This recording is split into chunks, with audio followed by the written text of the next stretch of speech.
제3장 냅킨 프리제인테이션 2 세일즈 신드롬. 네트워크 마케팅은 판매하는 것이 아니라 좋은 제품과 기회를 함께 나누는 사업이다. 네트워크 마케팅 사업에서 베테랑 세일즈맨이 실패하는 사례가 많은 이유는 무엇일까요? 이번 장에서는 세일즈계의 프로들이 범하기 쉬운 실패 사례를 분석해 보도록 하겠습니다. 사실 네트워크 마케팅 사업자는 후원 대상으로 10명의 교사보다 10명의 세일즈맨을 먼저 생각합니다. 왜 그럴까요?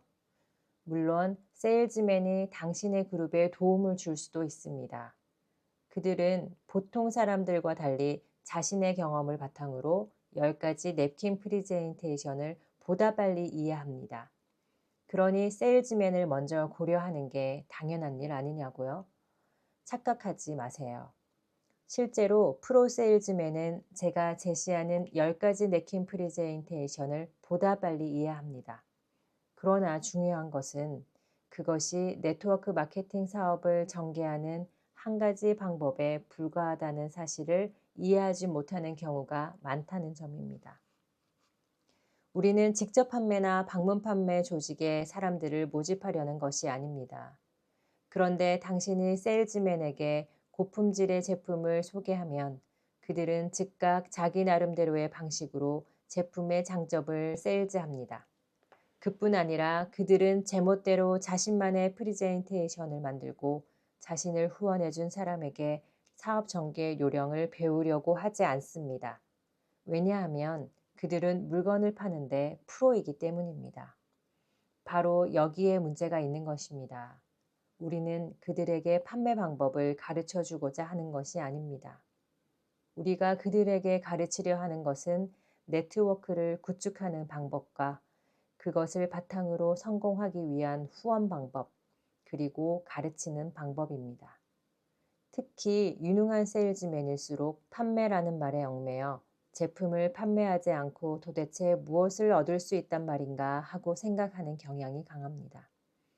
그러면 그들과 마주 앉아 네트워크 마케팅과 관련해 무언가 간단한 것을 이야기한다고 가정해 봅시다. 먼저 당신은 직접 판매와 방문 판매, 네트워크 마케팅의 차이점을 간단히 소개할 겁니다. 이때 그들은 잘못된 방향으로 탈선하고 맙니다. 여기에서 일단 냅킨 프리젠테이션을 계속하면서 약간의 예시를 곁들여 설명하겠습니다.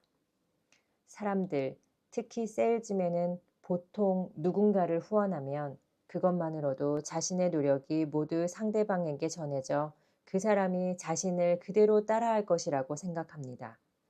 그림처럼 원을 한 개 그리고 그 밑에 또 한 개의 원을 그려 선으로 연결합니다. 이때 상대방을 바라보며 이렇게 말합니다. 위의 원은 당신입니다. 그리고 당신이 후원을 하면 한 개였던 원이 두 개로 늘어납니다. 이 말은 언뜻 논리적으로 들리지만 설명에 문제가 있습니다. 위의 원, 후원한 사람을 의지하는 한 그 사람이 사라지면 아래의 원, 후원받는 사람은 중심축을 잃어버리고 방황할 수밖에 없기 때문입니다. 이러한 상태에서 후원받은 사람이 사업을 계속 전개하기는 어려울 것입니다. 당신이 후원한 사람들이 정말로 당신의 노하우를 가져갈 수 있기를 바란다면 적어도 3대까지는 아낌없이 후원해야 합니다. 그래야 비로소 노하우가 제대로 전달된 것이라고 볼 수 있습니다. 만약 당신이 선택한 네트워크 마케팅 시스템을 정확히 이해하지 못한 상태에서 후원해준 사람이 그만둔다면 당신은 어떻게 될까요? 후원해준 사람이 포기했으므로 당신은 나도 그것을 잘할 수 없을 것이다 라고 생각할 가능성이 큽니다. 그러므로 누군가를 후원한 사람은 책임감을 갖고 보다 많은 지식을 갖추기 위해 노력해야 합니다. 이제 당신이 3대까지 후원하는 방법을 가르친다고 가정해 봅시다. 이 내용은 당신이 상대방 앞에서 직접 이야기하는 것처럼 서술할 것입니다. 자, 이것을 당신이라고 합시다. 원을 하나 그리고 그 가운데 상대의 이름을 씁니다. 당신은 톰을 후원합니다. 상대의 원 밑으로 원을 또 하나 그리고 그 안에 톰이라고 씁니다. 이 상태에서 당신이 사업을 그만두면 아직 톰에게 아무것도 가르쳐 주지 않았으므로 그것으로 모든 것이 끝나버리고 맙니다. 반면 당신이 톰에게 후원하는 방식을 확실히 가르치고 톰이 캐롤을 후원할 경우 당신에게서 출발한 복제 사업이 본격적으로 시작됩니다. 이때 톰이 캐롤에게 후원하는 방법을 어떻게 가르쳐야 하는지 아직 배우지 못한 상태라면 아무리 노력해도 별다른 성과를 거두지 못할 것입니다. 그러므로 당신은 캐롤에게 후원하는 방법을 어떻게 가르쳐야 하는지를 톰에게 가르쳐 주어야 합니다. 그래야 캐롤이 베티를 후원하고 베티는 또 다른 누군가를 후원할 수 있습니다. 이렇게 해서 3단계까지 나아가야 합니다. 여기까지 해내면 당신이 다른 사람이나 다른 지역에 더 많은 관심을 집중해도 그 그룹은 계속해서 활발하게 사업을 전개할 것입니다. 다시 한번 강조하지만 후원할 때는 반드시 3단계 깊이까지 가야 합니다. 3단계까지 나아가지 않으면 성장을 기대할 수 없습니다. 3단계까지 가야 비로소 당신에게서 출발한 복제 사업이 본격적으로 시작됩니다. 당신이 후원한 사람들에게 이 점을 깨우쳐주면 네트워크 마케팅 사업의 성공 열쇠가 당신의 손안에 들어올 것입니다. 그러면 세일즈맨의 경우를 살펴봅시다. 그들은 제품 설명을 듣고 제품의 비교 실험을 확인하며 나아가 사용자의 체험담을 경청해 지식을 축적합니다. 덕분에 제품의 우수성을 확실히 알게 되지요. 이처럼 간접적으로 지식을 터득한 그들은 밖으로 뛰쳐나가 필사적으로 세일즈를 시작합니다. 그들은 어디까지나 세일즈맨이기 때문입니다. 오랫동안 직접 판매 세일즈를 하며 단련된 그들에게 낯선 사람에게 말을 거는 것 정도는 식은 죽 먹기보다 쉽습니다. 어쩌면 당신은 그들에게 탄성을 보낼지도 모릅니다. 정말 대단하군요.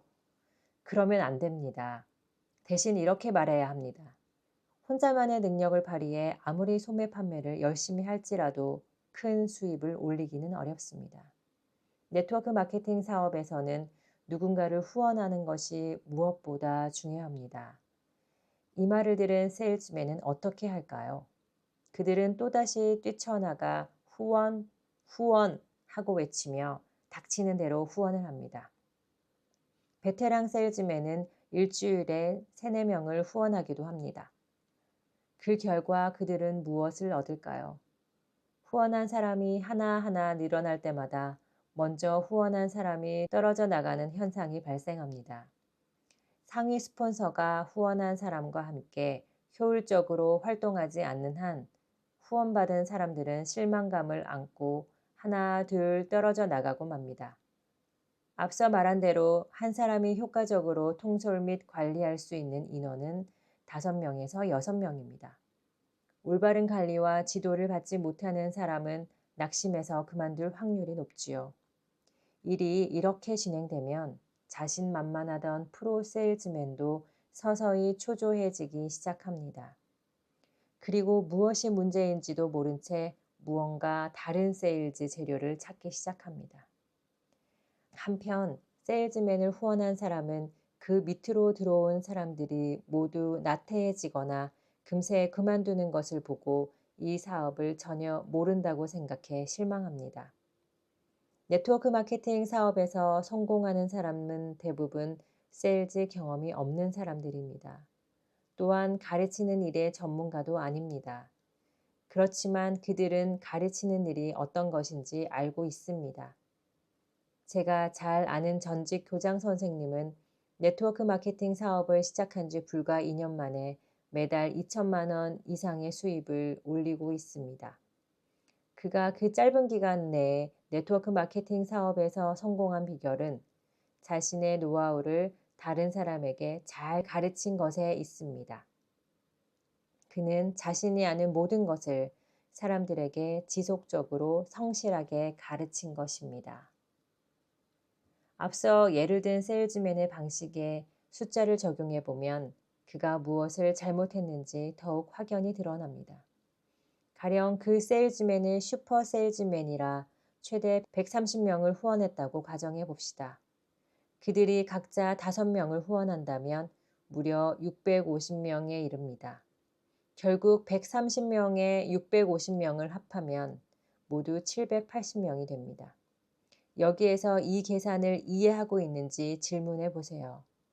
열정적인 5명을 후원해 그들이 각각 다른 사람을 후원하도록 가르치는 것과 아무것도 가르치지 않고 단지 후원만 하는 세일즈맨의 방법 중 어느 쪽이 더 빠를 것이라고 생각합니까? 그러면 반드시 이런 질문이 되돌아올 것입니다. 무엇을 가르친다는 것이죠? 그 대답은 지금 당신이 이 책에서 배우고 있는 것, 즉 10가지 냅킨 프리젠테이션입니다. 따라서 당신이 10가지 냅킨 프리젠테이션을 꼭 이해하고 있어야 하며 그 중에서도 특히 처음에 4가지는 매우 중요합니다. 다시 세일즈맨의 이야기로 돌아가 봅시다. 예를 들어 당신이 세일즈맨과 똑같이 130명을 후원하려 할 경우 어느 정도 시간이 걸릴 것이라고 생각합니까? 그리고 130명째 후원할 즈음 초기에 후원한 사람들 중에서 몇 명 정도가 그만두었을 것이라고 생각합니까? 생각했던 것보다 훨씬 빨리, 훨씬 많이 그만둘 확률이 높습니다. 만약 그 780명 중에서 냅킨 프리젠테이션 1만이라도 들은 사람이 있다면 잔류 비율은 꽤 높을 것입니다. 이것을 확실히 제시하면 세일즈맨도 자신이 무엇을 잘못했는지 충분히 깨닫습니다. 그들은 분명 이렇게 말할 것입니다. 이제야 네트워크 마케팅 사업에서 무엇을 해야 하는지 알게 되었습니다. 이렇게 진실을 깨달은 사람은 올바른 방법으로 사업을 전개합니다. 일단 후원한 사람은 확실히 정착시키기 위해 노력해야 합니다. 아직 그들은 우리가 지금까지 배워온 것을 제대로 이해하지 못하고 있기 때문입니다. 안타깝게도 많은 네트워크 마케팅 사업자가 그들에게 수고해라는 말만 할 뿐 그 이상의 노력을 기울이지 않습니다. 후원받은 사람들이 진정한 비즈니스로부터 멀어지도록 방치하고 있다는 얘기입니다. 의욕적으로 네트워크 마케팅 사업에 뛰어든 새로운 네트워커는 당신에게 말할 것입니다. 제 얘기 좀 들어보세요. 지난주에 새로운 사람을 5명이나 후원했어요. 그러면 당신은 이렇게 말하겠지요. 대단하군요. 계속 수고하세요. 그 사람은 다음 주에도 다시 5명을 후원합니다. 그렇다면 지난주에 후원한 5명은 어떻게 되었을까요? 아마 그들은 이미 사라져 버리고 없을 것입니다. 당신이 냅킨 프리젠테이션 1을 이해한다면 그들에게 힘을 실어줄 수 있을 겁니다. 최초로 후원한 5명을 도와 사업을 시작하는 것이 얼마나 중요한지도 강조하겠지요. 저는 개인적으로 누군가를 후원하면 그 사람이 다른 누군가를 후원할 때 동행해서 도와주는 것이 바람직하다고 봅니다. 어찌 보면 그것은 나 자신을 위해 새로운 사람을 후원하는 것보다 더 중요한 일일 수 있습니다. 이 점은 뒤에서 몇 번이나 다루고 있으므로 여기서는 더 이상 강조하지 않겠습니다. 10가지 냅킨 프리젠테이션 중에서도 특히 처음에 1에서 4가지는 절대적으로 필요합니다. 아무리 시간이 없더라도 최소한 냅킨 프리젠테이션 1과 냅킨 프리젠테이션 2는 반드시 읽고 이해해야 합니다. 당신이 이 부분을 이해하면 다른 누군가에게 쉽고 간단하게 설명해 줄 수 있을 것입니다. 비록 어느 정도 이해했느냐에 따라 달라지긴 하지만 조금만 연습하면 5분 정도를 할애해 상대에게 충분히 설명할 수 있습니다. 제가 한창 네트워크 마케팅 사업에 몰두하고 있을 때의 일입니다. 한 번은 칼이라는 사람을 후원했는데 칼은 비교적 대인관계가 넓은 자신의 딸을 후원하고 싶다고 했습니다. 저는 칼에게 종이와 볼펜을 준비해 2 곱하기 2는 6 공식과 그림을 그려보고 충분히 연습하도록 했습니다. 그런 다음 연습이 끝나자마자 칼의 딸에게 연습한 대로 설명하게 했지요. 칼은 제게 배운 대로 딸에게 충실히 설명해 주었습니다.